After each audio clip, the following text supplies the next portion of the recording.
Shadow Blood Wave Necromancer is arguably as powerful as Spiritborn was last season. This build is going to be easily clearing Pit 150, and it's the strongest build in Season 7. Today we are going to be focused on a version of the build that is able to clear a Pit 100 with only one unique and virtually no masterworkings or temperings or any of that. This build is completely broken. In fact, when I did that Pit 100, I'm not even using an ancestral weapon. That's how broken this build is, and that one unique that you need is simply Kessime's Legacy. As soon as you get this item, no matter how bad the rest of your gear is, you're going to start destroying everything in the game with ease. This item is the most broken unique that has ever been added to Diablo 4 in my opinion, because it just does literally everything. So, for starters, it gives you a 33% chance to double the damage on Blood Wave. And remember, when you're looking at these stats, keep in mind this is a non-ancestral, no masterworking item. So this is as bad as it gets. 32.5% chance to do double damage, and it's going to make your Blood Wave summon 2 waves instead of 1, which is another 100% damage increase. Then it's also got a built-in 300% damage multiplier. That's an insane amount of damage, and just on those things alone, you're probably already fairly convinced this is the best unique of all time. But this also gives you 15% damage reduction, which is insane. Damage reduction is really hard to find, and it's really good. And it's also giving you 25% cooldown reduction on your Blood Wave. This cooldown reduction on Blood Wave is incredibly important because this has always been one of the main bottlenecks for getting a Blood Wave build up and running, is getting enough cooldown reduction to get the damage out. Now, just by getting these pants, you're already going to hit enough CDR to run the build. And then, as if all of that already wasn't enough, it's also going to give you 70% of your maximum life as Fortify every single time you cast Blood Wave. As soon as you get these uniques, just slap on this build, bro, and you're going to be clearing Pit 100 with ease. And once this build becomes fully optimized, you're going to be doing Pit 150s. The main engine of this build abuses Supreme Blood Wave because Blood Wave is going to be spawning 6 Blood Orbs every time you cast it. And when we pick up those Blood Orbs, it's going to reset Rathma's Vigor, meaning that whenever we recast Blood Wave, it's always going to overpower. And Rathma's Vigor now also gets 120% damage, which is pretty crazy. But when you pair this with the Fast Blood aspect, it's going to make it so whenever you pick up a Blood Orb, you're going to reset the cooldown on your Blood Wave as well. So it's going to reset your Overpower cooldown, and it's going to reset your Ultimate cooldown, meaning that we're able to spam cast the Ultimate, and every cast is guaranteed to Overpower. Now, the build does function a bit different than it used to.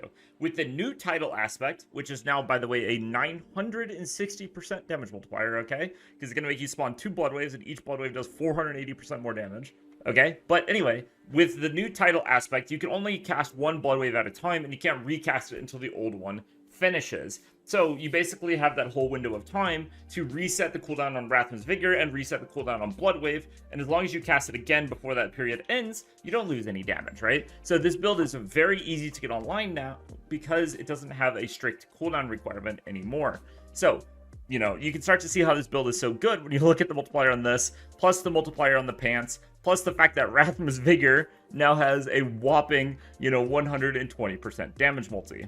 Now, on my skill bar, you're going to see some weird stuff, and this is the next thing that we need to talk about. So, if you aren't familiar, they actually reworked Reaper's Pursuit, because you're probably looking at my bar and you're like, well, why do you have Sever? What is going on here? So, Reaper's Pursuit is now a movement speed increase as well as a damage multiplier for every darkness skill on your bar. So, we're running Corpse Explosion, turning it into a darkness skill. And this, by the way, is going to factor in later, but we'll talk about that in a minute. We're running Blight, which is darkness skill. We're running Sever, which is darkness skill. And then Blood Wave is also a darkness skill. And then we have Reap. And so we're able to run all these darkness skills to get lots of procs of Reaper's Pursuit. And these darkness skills have added utility. Corpse Explosion is a way to eat additional corpses in order to proc the Flesh Eater Paragon node for an extra 40% damage. Because remember, after we cast the Blood Wave, after we pick up our orbs, we don't really have anything to do while we wait for the Blood Wave to end. So we're able to cast these utility spells without losing any DPS. So we can spam cast Corpse Explosions, we can throw out Blights, and we can run the 20% damage multiplier on Blight. And there's not really anything you can do with Sever, but you can see the idea here, right? Where you can cast these 2 skills to increase your damage even more. And, all of this stuff is all just filtering, and you can just see all of these different multipliers and all of these different things just getting the damage completely out of control. Now, for the Paragon board, we're going to run a very kind of streamlined board where we're trying to get to the most important things as fast as we can. Now, the full build will be linked in the description down below, but we need to talk about some very important stats that you need to make sure that you're hitting. And we also need to talk about the Paragon board, because the Paragon board for the early game version is going to be very different than the one you play in the end game. So, starting with the stats on gear.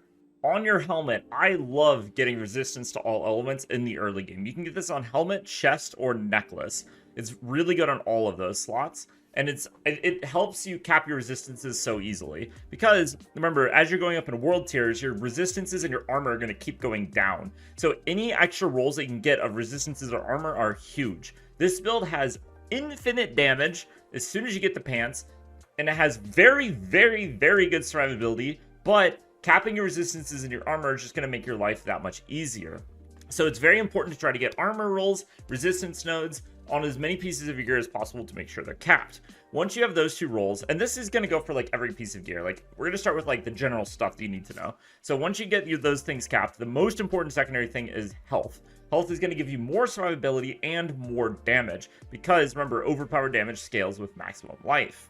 The next most important stat is actually going to be damage while fortified. This is the highest rolling stat that scales your Blood Wave multiplicatively. If you don't know, at the end of at the beginning of this season, they added in a rank 5 bonus to all of the ultimate skills, and Blood Waves gives you a damage multiplier from your damage while healthy and damage while fortified bonuses. So here, we're able to get a huge amount of damage by stacking damage while fortified on all of our gear. This is going to give us an extra ginormous multiplier that's going to give us a huge amount of damage.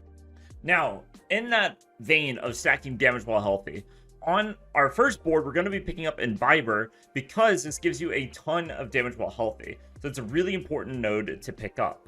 On our second board, we're going to be grabbing Essence for this huge damage multiplier. And on that board, we're going to be running Bloodbath because Bloodbath is now a 125% damage multiplier for some reason. So this is a huge amount of damage. Plus, these nodes over here are going to give you tons of damage reduction while fortified. So this is really powerful. And we're getting even more damage reduction from the Sufficed Resilience. And we're getting resistance to all elements. So extremely high value board. On the next board, we're going to be grabbing Blood Begets Blood for a 50% damage increase. Because, we're obviously already picking up lots of blood orbs. So this is really easy 50% buff to keep up.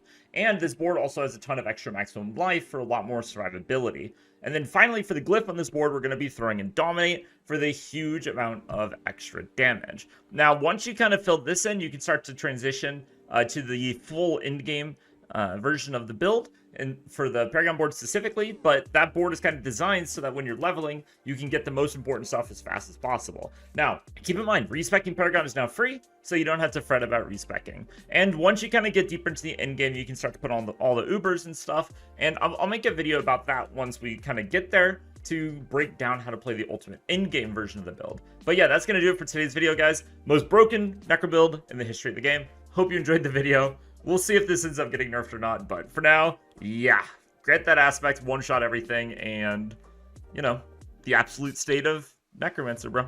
Alright, peace out, everybody. See you in the next video.